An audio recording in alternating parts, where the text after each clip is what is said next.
ನಮಸ್ಕಾರ ರಿಪಬ್ಲಿಕ್ ಕನ್ನಡ ನ್ಯೂಸ್ಗೆ ಸ್ವಾಗತ. ನಾನು ಶ್ರೀಪಾದ್ ಪಾಟೀಲ್. ನನ್ನ ಜೊತೆಗೆ ಈಗಾಗಲೇ ಸುದ್ದಿ ಅಪ್ಡೇಟ್ಗಳನ್ನು ಕೊಡ್ತಾ ಇರೋ ನಾಗೇಂದ್ರ ಬಾಬು ಇದ್ದಾರೆ. ದರ್ಶನ್ ವಿಚಾರವಾಗಿ ಏನೆಲ್ಲ ಬೆಳವಣಿಗೆ ಆಗ್ತಾ ಇದೆ ಅನ್ನೋದನ್ನ ತಾವು ಗಮನಿಸ್ತಾ ಇದ್ದೀರಿ. ಪರಪ್ಪನ ಅಗ್ರಹಾರದಲ್ಲಿ ಮುದ್ದೆ ಮುರಿಯುವಂತಹ ಕೆಲಸ ಡಿ ಗ್ಯಾಂಗ್ ಇಂದ ಕಂಟಿನ್ಯೂಸ್ ಆಗ್ತಾ ಇದೆ. ಮತ್ತೊಂದು ಕಡೆ ಮೆಗಾ ಟ್ವಿಸ್ಟ್ ಸಿಗ್ತಾ ಇದೆ ರೇಣುಕಸ್ವಾಮಿ ಕೊಲೆ ಕೇಸ್ಗೆ. ಕಾಟೇರನ ಕ್ರೌರ್ಯದ ಹಿಂದೆ ಕಿಲ್ಲರ್ ಸ್ಟೋರಿ.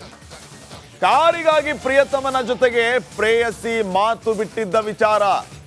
ಅದೇ ಪ್ರಿಯತಮೆಯನ್ನ ಮೆಚ್ಚೋದಕ್ಕೆ ರೇಣುಕಸ್ವಾಮಿಯ ಮರ್ಡರ್ ಆಯ್ತಾ? ಹಾಗಿದ್ರೆ ರಿಪಬ್ಲಿಕ್ ಕನ್ನಡದಲ್ಲಿ ರೇಣುಕಸ್ವಾಮಿ ಕೊಲೆಯ ಕಹಾನಿ.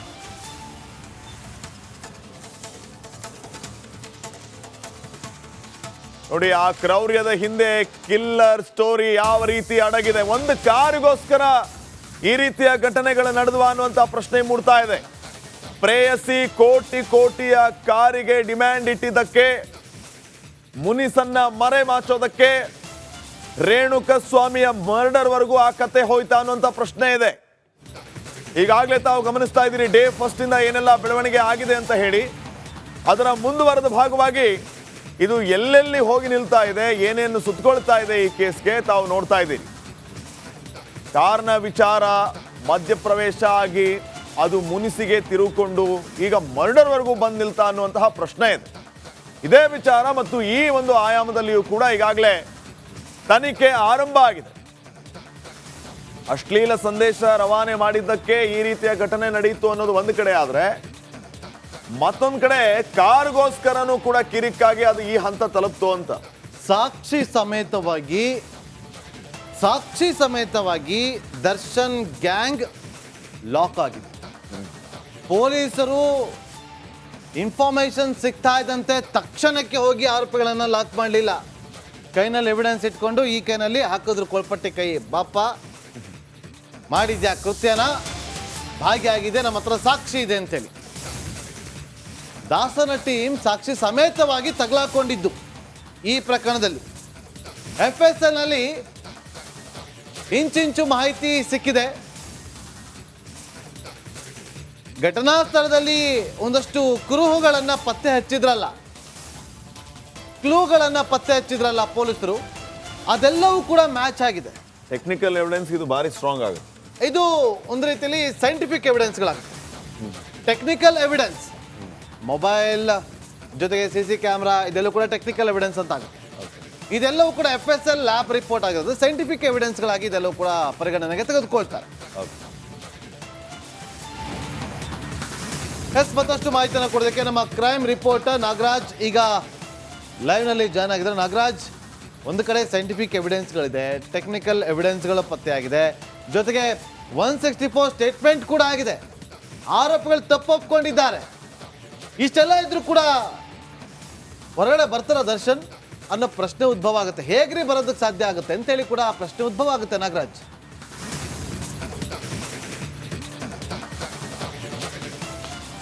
ಖಂಡಿತ ನಾಗೇಂದ್ರ, ಏನು ಇದುವರೆಗೂ ಸಿಕ್ಕಿರ್ತಕ್ಕಂಥ ಸಾಕ್ಷಿಗಳು ಮತ್ತು ಇದುವರೆಗೂ ಪೊಲೀಸರು ನಡೆಸಿರ್ತಕ್ಕಂಥ ತನಿಖೆ, ಇವುಗಳನ್ನು ನೋಡ್ತಾ ಇದ್ರೆ ದರ್ಶನ್ ನಿಜಕ್ಕೂ ಈ ಒಂದು ಪ್ರಕರಣದಿಂದ ಹೊರಗಡೆ ಬರ್ತಾರಾ, ಜಾಮೀನ್ ಮೇಲೆ ಅನ್ನೋ ಒಂದು ಅನುಮಾನ ಭಾಳ ದೊಡ್ಡ ಮಟ್ಟದಲ್ಲಿ ಕಾಣಿಸ್ಕೊಳ್ಳುವಂಥದ್ದು. ಯಾಕಂತಂದರೆ ಈಗಾಗಲೇ ಏನು ಆರೋಪಿಗಳ ಒಂದು 17 ಜನರ ಒಂದು ಫಿಂಗರ್ ಪ್ರಿಂಟನ್ನು ಪೊಲೀಸರು ಕಲೆಕ್ಟ್ ಮಾಡ್ತಾರೆ. ಕಲೆಕ್ಟ್ ಮಾಡಿ ಈ ಹಿಂದೆ ಸೀನ್ ಆಫ್ ಕ್ರೈಮ್ನಲ್ಲಿ ಪೊಲೀಸರು ಏನು ಶೇಖರಿಸಿದ್ರು ಫಿಂಗರ್ ಪ್ರಿಂಟ್ FSL ತಜ್ಞರನ್ನು ಇಟ್ಕೊಂಡು ಅವುಗಳ ಜೊತೆ ಮ್ಯಾಚ್ ಮಾಡಿದಾಗ ದರ್ಶನ್ ಮತ್ತು ಪವಿತ್ರ ಗೌಡ ಸೇರಿ ಸುಮಾರು 10 ಜನಕ್ಕೂ ಹೆಚ್ಚು ಆರೋಪಿಗಳದ್ದು ಆ ಒಂದು ಫಿಂಗರ್ ಪ್ರಿಂಟ್ಸ್ ಜೊತೆ ಮ್ಯಾಚ್ ಆಗ್ತಾ ಇದೆ ಅನ್ನೋ ಮಾಹಿತಿ ಪೊಲೀಸ್ ಇಲಾಖೆಯಿಂದ ತಿಳಿದು ಬರ್ತಾ ಇರ್ತಕ್ಕಂಥದ್ದು. ಇದನ್ನು ನೋಡ್ತಾ ಇದ್ರೆ ಎಲ್ಲೋ ಒಂದು ಕಡೆ ಏನು ವೈಜ್ಞಾನಿಕವಾಗಿ ಒಂದಷ್ಟು ಸಾಕ್ಷಿಗಳನ್ನು ಸಂಗ್ರಹಿಸ್ತಾ ಇದ್ದಾರೆ ಪೊಲೀಸರು.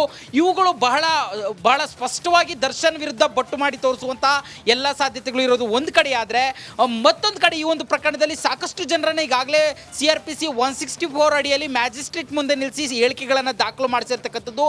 ಅದರಲ್ಲೂ ಅವ್ರು ಏನು ಒಂದು ಶವವನ್ನು ಡಿಸ್ಪೋಸ್ ಮಾಡಬೇಕು ಅಂತೇಳಿ ಕರೆದುಕೊಂಡು ಬಂದಿದ್ರು, ಅವ್ರುಗಳೇ ಇವಾಗ ಅವ್ರ ವಿರುದ್ಧ ಪ್ರಮುಖ ಸಾಕ್ಷಿಯಾಗಿ ನಿಂತಿರೋದು ಒಂದು ಬೆಳವಣಿಗೆ. ಆದರೆ ಮತ್ತೊಂದು ಬೆಳವಣಿಗೆಯಲ್ಲಿ ಸಾಕಷ್ಟು ಜನ ಆರೋಪಿಗಳನ್ನು ಪತ್ತೆ ಹಚ್ಚೋದಕ್ಕೆ ಐಡೆಂಟಿಫಿಕೇಶನ್ ಪರೇಡ್ಗಳನ್ನು ಮಾಡಲಾಗಿದೆ. ಖುದ್ದು ತಹಶೀಲ್ದಾರ್ ಅವರನ್ನು ಕರೆದುಕೊಂಡೋಗಿ ಜೈಲಲ್ಲಿ ಒಂದಷ್ಟು ಆರೋಪಿಗಳ ಜೊತೆ ಈ ಆರೋಪಿಗಳನ್ನು ನಿಲ್ಲಿಸಿ ಅಲ್ಲಿ ಒಂದು ಆರೋಪಿಯನ್ನು ಗುರುತಿಸುವ ಒಂದು ಕೆಲಸವನ್ನು ಮಾಡಲಾಗಿದೆ. ಹೀಗಾಗಿ ಈ ಒಂದು ಪ್ರಕರಣದಲ್ಲಿ ಆರೋಪಿಗಳಿಗೆ ಶಿಕ್ಷೆ ಕೊಡಲಿಕ್ಕೆ ಯಾವೆಲ್ಲ ಕ್ರಮಗಳನ್ನು ತೆಗೆದುಕೊಳ್ಬೇಕು ಬಹಳ ಸ್ಪಷ್ಟವಾಗಿ ಮತ್ತು ಅಷ್ಟೇ ನಿಖರವಾಗಿ ಪೊಲೀಸ್ ಅಧಿಕಾರಿಗಳು ಮಾಡ್ತಾ ಇರೋದ್ರಿಂದ ದರ್ಶನ್ಗೆ ಕಾನೂನು ಕುಣಿಕೆ ಬಹಳ ಬಿಗಿಯಾಗಿ ಏರ್ಪಡ್ತಾ ಇರೋದು ಬಹಳ ಸ್ಪಷ್ಟವಾಗಿ ಗೊತ್ತಾಗ್ತಾ ಇರತಕ್ಕಂಥದ್ದು Nagendra. Okay, thank you Nagaraj ನಿಮ್ಮೆಲ್ಲ ಮಾಹಿತಿಗಾಗಿ.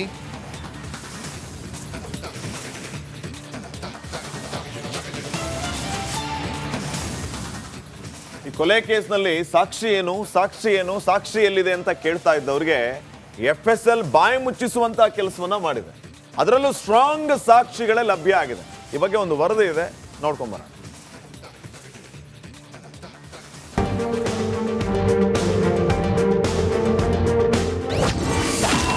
ರೇಣುಕಾಸ್ವಾಮಿ ಕೊಲೆಗೆ ಸಿಕ್ತು ಮಹತ್ವದ ಸಾಕ್ಷಿ. ದರ್ಶನ್ ಪವಿತ್ರ ಸೇರಿ 10 ಜನರ ಫಿಂಗರ್ ಪ್ರಿಂಟ್ ಮ್ಯಾಚ್. ರೇಣುಕಾಸ್ವಾಮಿ ಕೊಲೆ ಕೇಸ್ ಆರೋಪದಲ್ಲಿ ಈಗ ಹೊಸ ಸಾಕ್ಷಿಗಳು ಸಿಕ್ಕಿದ್ದು ಪ್ರಕರಣಕ್ಕೆ ಮತ್ತೊಂದು ಬಿಗ್ ಟ್ವಿಸ್ಟ್ ಸಿಕ್ಕಿದೆ. ನಟ ದರ್ಶನ್, ಪವಿತ್ರಗೌಡ ಸೇರಿ 10 ಜನರು ಕೊಲೆ ಮಾಡಿದ್ದಕ್ಕೆ ಸಿಕ್ಕಿದ್ದಂತೆ ಫಿಂಗರ್ ಪ್ರಿಂಟ್ ಮ್ಯಾಚ್ ಆಗಿದ್ದಂತೆ. ಈ ಮೂಲಕ ಆರೋಪ ಸಾಬೀತಾಗುವ ಹೊಸ್ತಿಲಲ್ಲಿ ಡಿ ಗ್ಯಾಂಗ್ ಮತ್ತಷ್ಟು ಸನಿಹಕ್ಕೆ ಬಂದಿದೆ ಎನ್ನುತ್ತಿವೆ ಪೊಲೀಸ್ ಮೂಲಗಳು.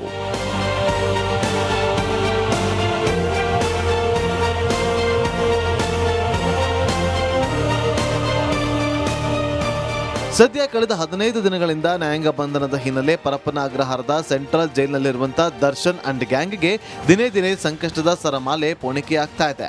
ಜೂನ್ 10ರಂದು ಖಾಕಿ ಕೆಡ್ಡಕ್ಕೆ ಬಿದ್ದಿದ್ದ ಡೆವಿಲ್ ಗ್ಯಾಂಗ್ ವಿಚಾರಣೆ, ಪಟ್ಟಣಗೆರೆ ಶೆಡ್ ಸೇರಿ ಹಲವೆಡೆ ಸ್ಥಳ ಮಹಾಜರು ಮಾಡಿದ್ದ ಪೊಲೀಸರು ಮಹತ್ವದ ಸಾಕ್ಷಿ ಕಲೆ ಹಾಕಿದ್ರು. ಇದೀಗ ಆ ಸಾಕ್ಷಿಗಳಿಗೆಲ್ಲ ಪುರಾವೆ ಒದಗುತ್ತಿದ್ದು, ರೇಣುಕಾಸ್ವಾಮಿ ಹಲ್ಲೆ ಮಾಡಿದ್ರಲ್ಲಿ ದರ್ಶನ್, ಪವಿತ್ರ ಸೇರಿ 10 ಮಂದಿ ಭಾಗಿಯಾಗಿದ್ದಕ್ಕೆ ಸೂಪರ್ ಕಾಪ್ ಸಾಕ್ಷಿ ಸಿಕ್ಕಿದೆ.